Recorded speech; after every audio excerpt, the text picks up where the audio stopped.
Hello there, ladies and gentlemen, and welcome to the Orphanlast experience. This is Skylar Madison as I go ahead and teach you guys 4-point perspective. Now, this version of 4-point perspective is different from the last version of it that I showed you guys. Now, the previous version that I showed you guys, it went something like this. You had a little stick figure man, and this little stick figure man is you, okay? And basically I stuck him inside of a cylinder, and this cylinder wound up basically being our picture plane, okay? And so there's this picture on the interior of this cylinder, and this little stick figure man can rotate a full 360 degrees, and it'll be one full seamless image. In fact, it can keep on rotating and rotating and rotating, and it'll continue just being a fully seamless image. So now, with that said, this version of 4-point perspective more so resembles 5-point perspective.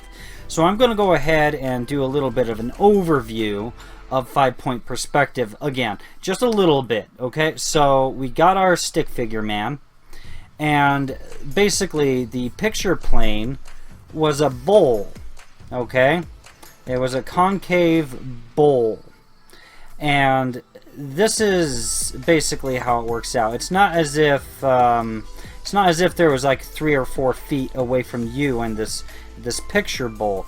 What it actually is this. It's like the picture bowl is more so placed like that, where you're halfway in and halfway out.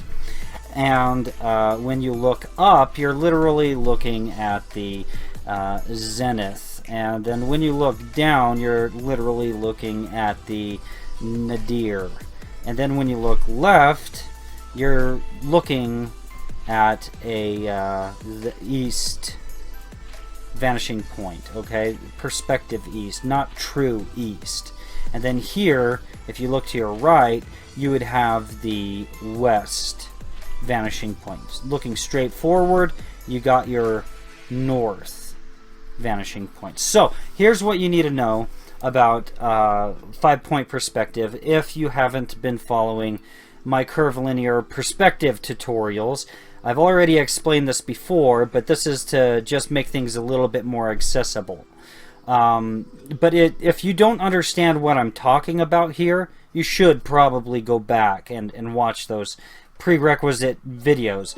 But basically, one of the things that I like the most about 5-point perspective is that it allows you to have 180 degrees looking up and down. That's your field of vision, up and down. And not only that, it gives you a full 180 degrees maximum, you know, going left and right.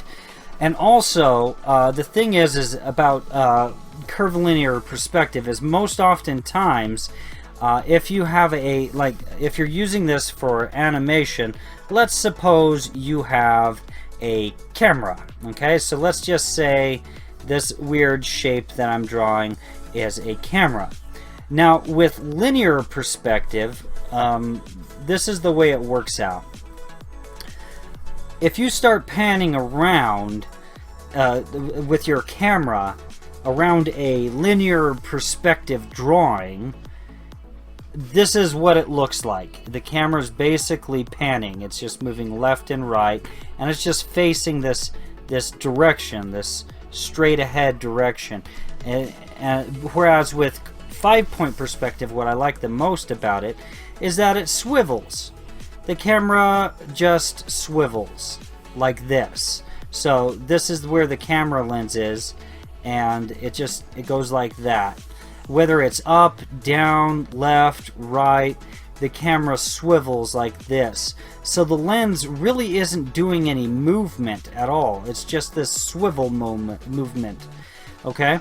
So that's what I like about 5-point perspective. But with 4-point perspective, using a very similar sort of picture bowl, you're able to swivel when you look up and down.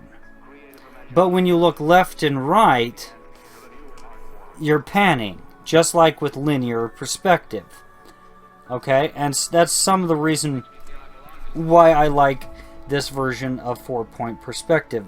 With my previous version of 4-point perspective that I showed you, the cylindrical version, once again, it was a swivel, but the swivel was more like this, because it was a full 360 degrees. Okay? And there was no swivel action going up and down. It was just left and right with that cylindrical 4-point perspective that I was showing you guys. So, the construction for 5-point perspective, this thing right there, is basically this. You basically have a circle, you have your zenith, and then you have your nadir, and then you have your east. Yeah, if I could just write, let's see, east, your west, and your north vanishing point. Now, one thing that you need to keep in mind is this. Anytime that you have curved lines with curvilinear perspective, and they're conjoining with 2 points, okay? You just need to understand that that means that where they're conjoining, be it here or here, that means that this point and this point is either the beginning or end of a 180 degrees field of vision. Okay? And the same thing happens with 5-point perspective, like 5-point perspective between the east and west vanishing points. Okay? They're curved. And it's not that they're actually physically curved, they appear curved because it's more than one camera angle in one image. So, this point and this point is once again the beginning or end of a 180 degree field of vision. Now, with the north vanishing point, it doesn't work like that. All the lines are straight. I mean, the north vanishing point isn't conjoining with a vanishing point out here or anything like that. And even if you did have another vanishing point somewhere else for this north vanishing point to converge to, we would have basically, in the end, we'd have this circle out here. And this area here, let me pick a different color. Let me pick this orange color. This orange color. Okay, this area right here, where they have things in common, you would need to learn cartographic projections in order to make something like that work. You would have to find some way of getting the natural curvature distortion that's naturally happening right here with these red lines. You'd have to find a way to get them to curve in some other way to get both circles out here and here to work in unison in the spot where they have where they conjoin right here. I know this is looking like a bunch of scribbles at this point, but let's just continue on. So yeah, with the normal 5-point perspective, that's the basic diagram of how 5-point perspective looks. In fact, you know what? I'm going to go ahead and keep this for a second, and I'm going to cut it and paste it so that's on its own layer. I'm going to transform, well, Control-Shift-A and transform it, and I'm going to go ahead and make it smaller so that I can keep this little diagram here. Alright, so what is the picture plane for 4-point perspective, okay, for this new 4-point perspective that I'm going to show you. So far right here, this has all been 5-point perspective, okay? So 4-point perspective right here. So this picture plane is very similar to this 5-point perspective one. But instead of it being shaped like that, like just a traditional bowl, it has a different shape. So let me go ahead and just show you what that shape is. Basically, it's kind of like a soldier's helmet, like kind of a dorky looking old style like helmet. So it would be shaped something like that. It really would, okay? And the reason for this is because the only part of this image which has a full 180 degrees is the top and the bottom, where the zenith and the nadir happen to reside. So let's go ahead and kind of show you that. So you're standing right here. Oh, come on. Come on. Okay, let me get rid of that guy. Let me try it again. Oh, right here. Okay, so you're standing right here. So when you look up at your zenith, okay, zenith, you're literally looking up. When you look down towards your nadir, you're literally looking down.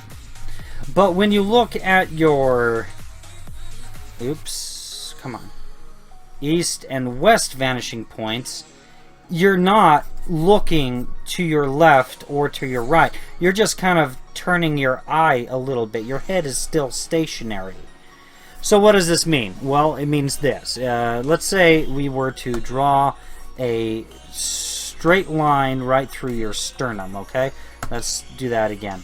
Okay, so, well, right around your sternum.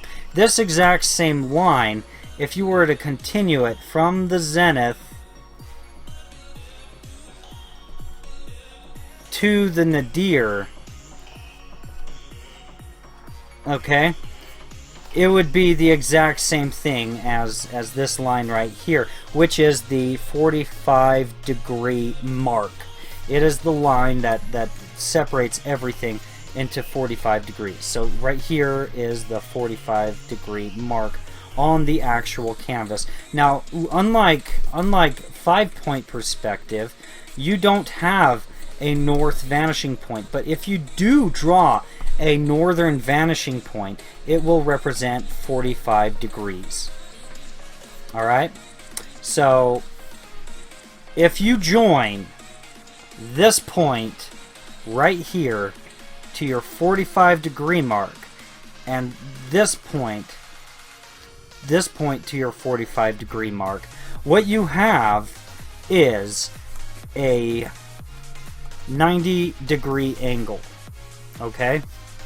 So, our field of view is, with this version of 4-point perspective, it is 180 degrees by 90 degrees. So how do you draw the grid if your picture plane is basically shaped like that at a true profile view? Because this still puts into account a little bit of perspective here. I mean, it's transparent, but it's still there. How do you draw that grid? Well, it's really not that difficult, to be honest. Alright, so I'm going to go ahead and start drawing the grid. So, what we've already established is that you have 180 degrees when you look up and down. So, we definitely need a fisheye perspective assistant right here. So I'm going to go ahead, once I've gone ahead and put this down, I'm going to grab this point, press shift, let go.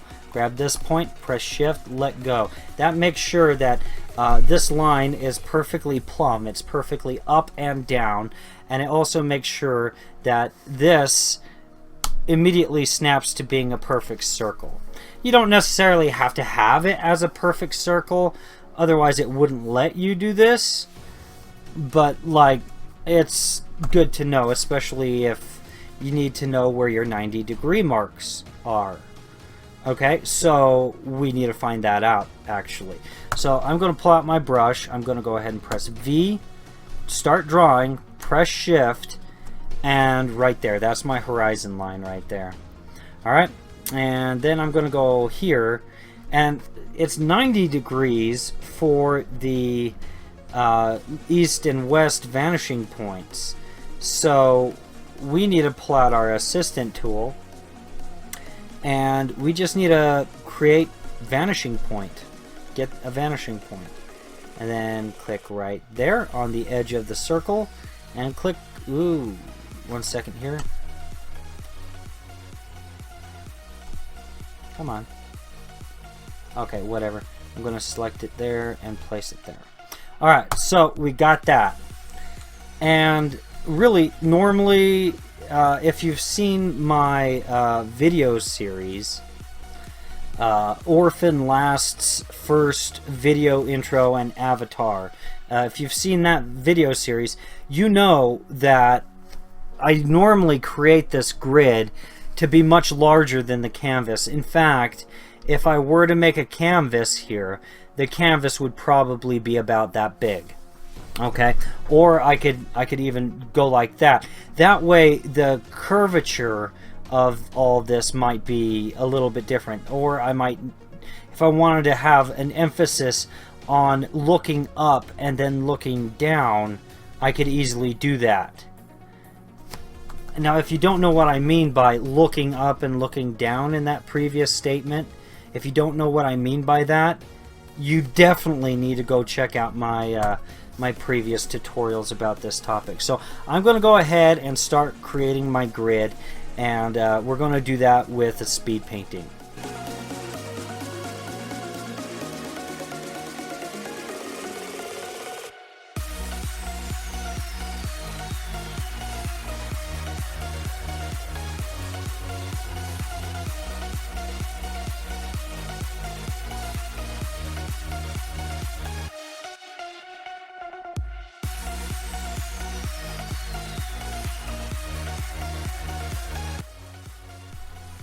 Okay, so as you can see, we finished off this grid. It's looking pretty good. And so I'm going to go ahead and lower the opacity on this thing. And I'm going to go ahead and create a new layer. And then I'm going to go ahead and create a demo for you guys. Alright, so let's go ahead and get this shindig started.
Let's see. Okay, there we go. So I've gone ahead and turned off all the assistance, so you can see how this image looks as I kind of pan around it. So as you can see, it is like just how I described earlier. It is a swivel as I look up, look more towards the horizon, and then look down into Mr. Rufflepot's Ben Kenobi and his, what's soon to be his grave. Because he had, like, he's so loved, he got a 15 foot plus deep grave. So I drew this grave here primarily just so that you guys can see that you can go from looking down to looking up. But anyways, yeah, I think I did a pretty good flag here. How about we make it an American flag so that people know that I'm American?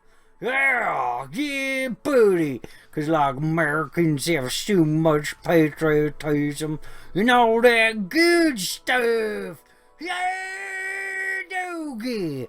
Alright, so, now that that's established, alright, so, we got a flag. You're looking up at it. Then you go from looking up at it for it being pretty stinking close to your eye level, because that's right where the horizon line is.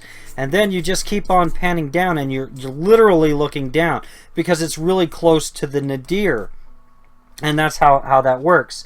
But like, if I zoom in to this point, now of course if our grid had been much larger than this, if it had been like outside of the canvas, quite substantially larger, then the curvatures to the perspective, like such as the curvature of this side of the house, like this line right here, this curvature wouldn't have been so pronounced, and same thing here. But then again, it has such a nice look to it.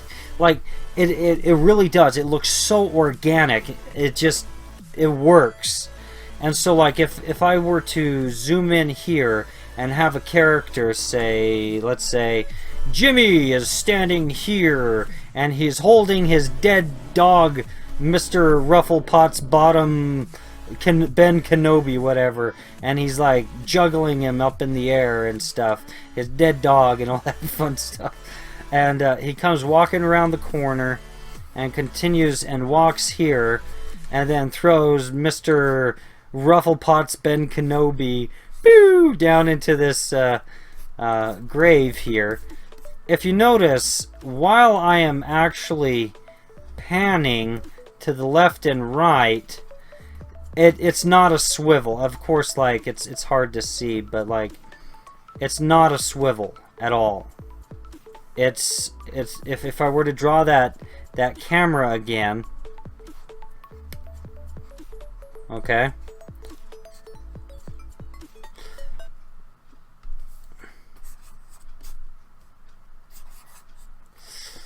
as I go left and right towards this through the scene, I am just panning through the whole thing. But as I'm looking up and down, the camera is literally looking up and down. It's doing a swivel action. And that's important to understand. Linear perspective can only do panning action. It can only go like that. Curvilinear perspective can go like that, and sometimes like that. Alright, so I hope this video was informative. I hope you guys enjoyed it. If you liked it, then feel free to like, share, and subscribe. If you didn't understand a word that I was saying, you need to watch my other tutorials about curvilinear perspective. If you didn't like this video, please like, share, and subscribe anyways, because I'm Batman. Anyways, you guys have a good day.